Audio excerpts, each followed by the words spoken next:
commandements. Nous sommes là pour parler de Jésus. Vous avez bien compris. Et nous venons dans les métros pour avoir votre attention juste quelques minutes. Vous savez, dans les rues, vous êtes un peu pressés souvent. Et s'il nous faut parler de Jésus, il faut que nous ayons votre attention. Station de la Concorde. Juste 2 minutes, 3 minutes pour vous parler de Jésus. En effet, il ne nous a pas permis de parler comme ça, mais nous prenons un risque. Vous voyez, je vous dis que celui dont nous venons vous parler, il est important pour nous de le faire ainsi. Jésus a dit dans Matthieu 28, verset 19, allez partout et faites de toutes les nations les disciples. Prochaine station, Quartier.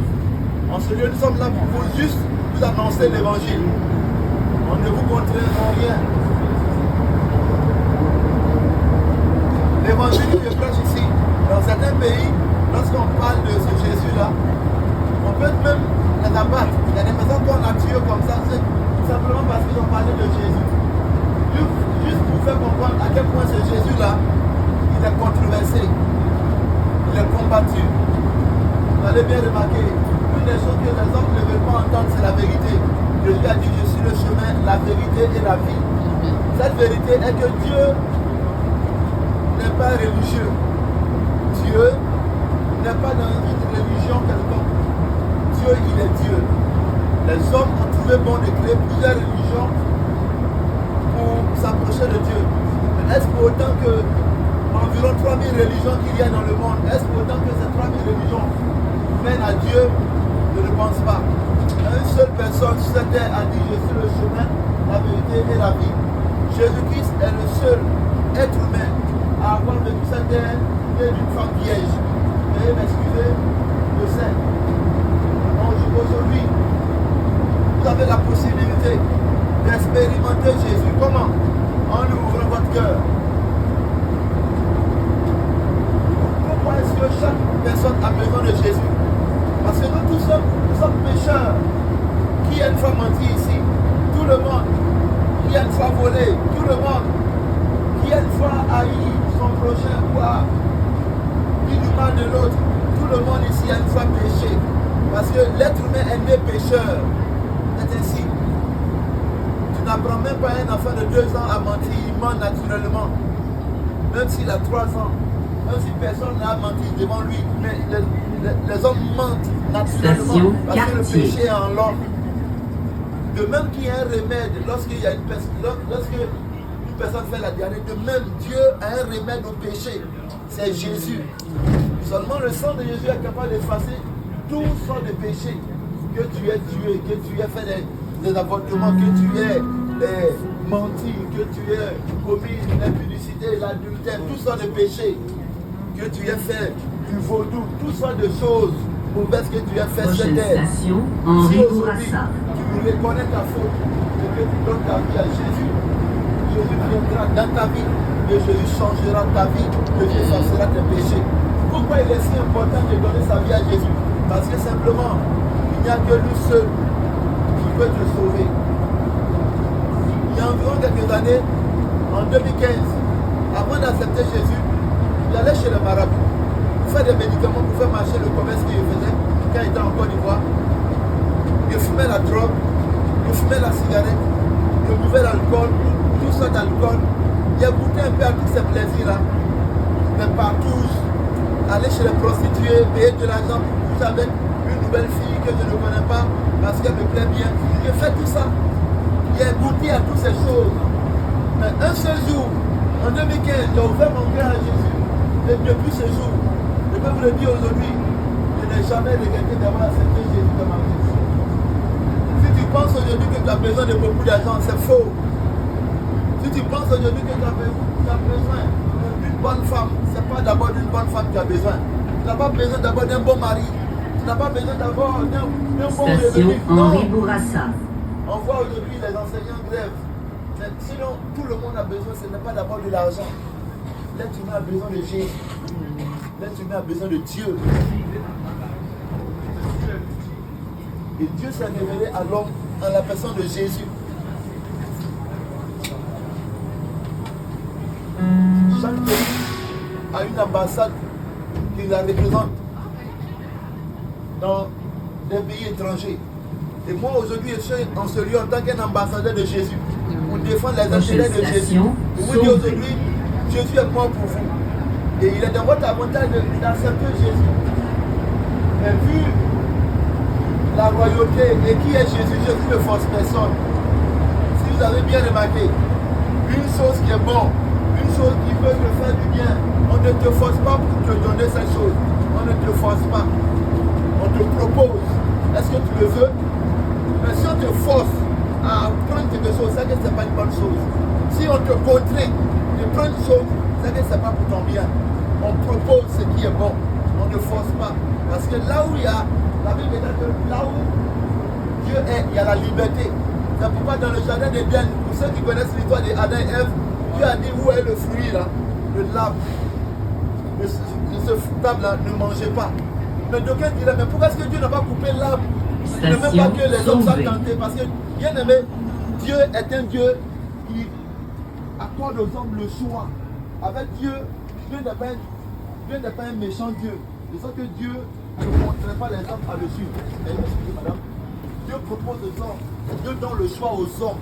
Voulez-vous suivre Dieu? Si oui, vous obéissez à Dieu. Sinon, ok. Aujourd'hui, vous avez la possibilité d'obéir à Dieu, de choisir Jésus.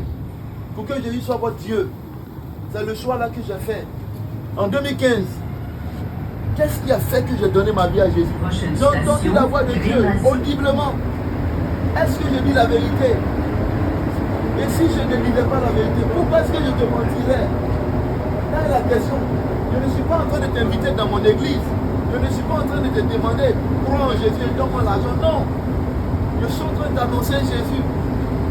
Si je n'ai jamais entendu la voix de Dieu, pourquoi est-ce que je te mentirais? Qu'est-ce que je gagne à dire j'ai une fois entendu la voix de Dieu? Pose-toi la question de savoir. Et si Jésus ne pouvait pas te sauver, mais comment est-ce qu'il m'aurait sauvé moi, qui était un alcoolique, qui faisait toutes sortes de choses mauvaises?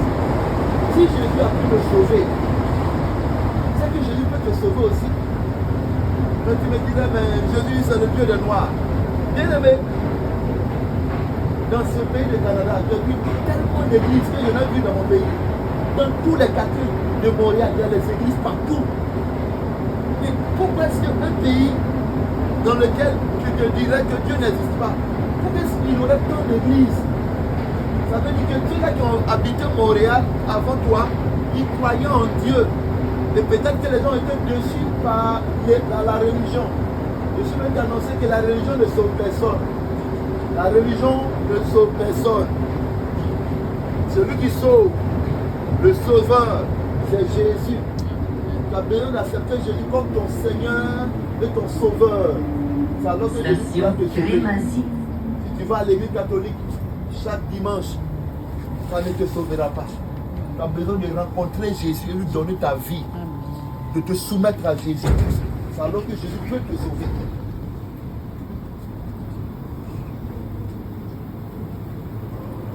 Jésus est un Dieu qui rend libre. C'est pourquoi pour te sauver, il te propose, il ne t'oblige pas à l'accepter. Jésus ne m'a jamais forcé la main. Aujourd'hui, venir en ce lieu, venir parler de Jésus, il ne m'a pas forcé. Il m'a dit, qui enverrai-je? Qui ira parler pour moi? Il a dit, Jésus, me voici, envoie-moi. Je suis en ce lieu en train de parler de Jésus. Il ne reçoit pas un salaire pour faire ça. Non, non. Je le fais parce que j'ai la conscience que je suis chrétien, il doit le faire. C'est tout. Est-ce qu'il a fait une formation pour faire ça? Non. Je suis arrivé au Canada, ça ne fait même pas un an. Mais je suis chrétien et je suis ambassadeur de Jésus. Et c'est mon devoir de le faire. Si je ne le fais pas, qui va le faire? Aujourd'hui, je suis te dire de la part de Dieu que Dieu t'aime. Dieu continue de t'aimer. Et il y aura un jugement à la fin des temps.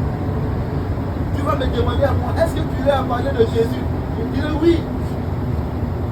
Que ce soit en Côte d'Ivoire, dans mon pays, que ce soit au Canada, je voulais parler de Jésus. Mais est-ce que tu vas accepter? Là maintenant, c'est la question que Dieu va te demander à toi. Station Jarry. Est-ce que quand tu as entendu parler de Jésus, est-ce que tu as considéré Jésus? Ça, c'est la question que tu vas te demander. Dieu ne va pas te forcer. Et si nous venons dans le métro, c'est pour avoir votre attention juste quelques minutes. Dans les rues, vous n'écoutez pas. Peut-être que vous êtes pressé, il fait froid à cette heure. Mais en ce lieu, quand même, tu peux écouter si tu n'as pas les écouteurs. Et si seulement tu entends ceci, sache que Jésus est mort pour toi. Prochaine station, Jésus est Jean mort Talon. à la croix de Golgotha en Israël, il y a environ 2000 ans. Et Jésus est ressuscité. Le troisième jour, il est monté au ciel. Et là où est Jésus, Jésus aujourd'hui veut te sauver toi. Ah non, je n'ai pas besoin d'abord de Jésus aujourd'hui, il y a besoin de beaucoup d'argent. Bien aimé, si on te donne l'argent aujourd'hui, et que tu dois mourir aujourd'hui, cet argent-là ne te servira à rien. Parce que plusieurs sont morts laissant dans leur compte beaucoup d'argent. Donc ce n'est pas de l'argent d'abord que tu as besoin. Plusieurs sont morts laissant dans leur placard des vestes Gucci, des soucis Versace, des montres Rolex, avec des belles voitures dans leur parking. Donc toutes ces choses, c'est pourquoi l'Ecclésiaste dit vanité de vanité, tout est vanité. Après avoir ces choses, on pense que c'est ça la vie. C'est pas ça la vie. J'étais en Côte d'Ivoire, je me suis dit que si tu demandes à un Ivoirien qui est en Côte d'Ivoire et qui peut-être une chanson difficile, il te dit que voyager, aller en Europe, c'est ça la vie. Station Arriver Jean ici, Talon. je me suis rendu compte qu'ici, c'est pas ça la vie. Et tu es là, tu peux témoigner que ici tu es obligé de sortir, aller travailler, oui, pour avoir l'argent, pour payer ton loyer. Donc la vie, ce n'est pas d'être au Canada. La vie, c'est d'avoir Jésus, c'est Nazareth comme Seigneur et Sauveur. C'est ça la vie. Le Canada t'offre la possibilité d'avoir une vie agréable, avec un bon travail, bien rémunéré. Mais la vie, la véritable vie se trouve en Jésus-Christ de Nazareth. Avoir Jésus, c'est ce qui va te procurer la paix du cœur. La paix du cœur ne se trouve pas chez les Prochaine psys. station, La paix du Beaubien. cœur ne se trouve pas de l'alcool. Quand tu finis de boire, tes yeux tournent un peu, tu dors. Quand tu te réveilles, les problèmes sont encore là. La paix du cœur ne se trouve pas dans la cigarette, ni dans la drogue. La paix du cœur ne se trouve pas dans les plaisirs. Après avoir fait tout ça, bien aimé, les problèmes sont là. Les défis au quotidien sont là. Et aujourd'hui, tu as la possibilité de donner ta vie à Jésus. Jésus va venir te décharger. Jésus a dit, venez dans mon couple, tu es fatigué et chargé, que tu donnerai le repos. Est-ce que tu as besoin de repos? Si oui, viens déposer auprès de Jésus tes fardeaux. Il y a beaucoup de personnes dans ce lieu qui sont fatiguées. Beaucoup de personnes dans ce lieu sont fatiguées et chargées. Vous avez besoin forcément de Jésus. Station Beaubien. S'il y avait de l'argent, je serais plus heureux. Bien aimé, demande aux riches, à ceux-là qui ont des voitures, qui voyagent en 2 avions, qui ont des jets privés, demande-leur s'ils sont heureux. Demande-leur s'ils sont réellement heureux. Pour une personne qui est pauvre, on peut comprendre, il a besoin d'argent pour se nourrir, se bâtir. Mais en vérité, l'argent ne procure pas le bonheur. Celui dont tu as besoin, forcément et obligatoirement aujourd'hui, il s'appelle Prochaine Jésus de station, Nazareth. Rosemont. Et si ce Jésus la reine de ta vie, tu verras ce que fera ta vie. Pour ma part, il m'a délivré de l'alcool, de la cigarette, de la drogue, de la sorcellerie, de toutes ces choses. Comment est-ce que je suis donné à Jésus? Simplement par repentance, en reconnaissant que je suis pécheur et en abandonnant mon péché. Comment est-ce que je réponds le péché? Je réponds que c'est simple. Je reconnais le mal que tu as fait, je reconnais ce que tu as fait qui est mal et je demande pardon à Dieu. Comment est-ce qu'on demande pardon à Dieu? On demande pardon à Dieu. Station Rosemont. On demande pardon à Dieu en s'humiliant devant Dieu. Vous savez, quand tu fais quelque chose de mal à quelqu'un et que tu veux vraiment que cette personne te pardonne, tu dois t'humilier devant cette personne. Et c'est ce que j'ai fait. Je me suis humilié devant Dieu. J'ai demandé pardon à Dieu. Simplement. Je n'ai pas dit à Dieu, Dieu, tu sais quoi, je te demande pardon, voilà, pardonne-moi. Quand il a reconnu tout ce qui a fait de mal, Prochaine station, de mal, Laurier. je me suis mis à genoux devant Dieu un jour dans ma chambre. J'ai dit, Seigneur Jésus, je ne te connais pas, mais franchement, je veux te connaître.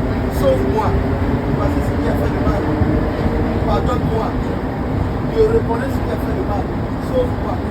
Et Jésus m'a sauvé. Ça ne te coûte rien de reconnaître que Jésus-Christ peut te sauver.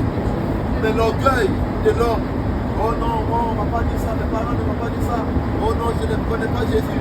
Mais comment est-ce que tu connaîtras une personne si tu ne lui donnes pas la possibilité de le connaître? Et c'est seulement Jésus. Tu as essayé d'aller au cinéma, tu as essayé de boire la bière, de boire tout ça d'alcool, tu as essayé la cigarette, la drogue. Et c'est aussi Jésus dans ta vie. Ouvre ton cœur à Jésus. Et tu seras Station Laurier. Il est vraiment difficile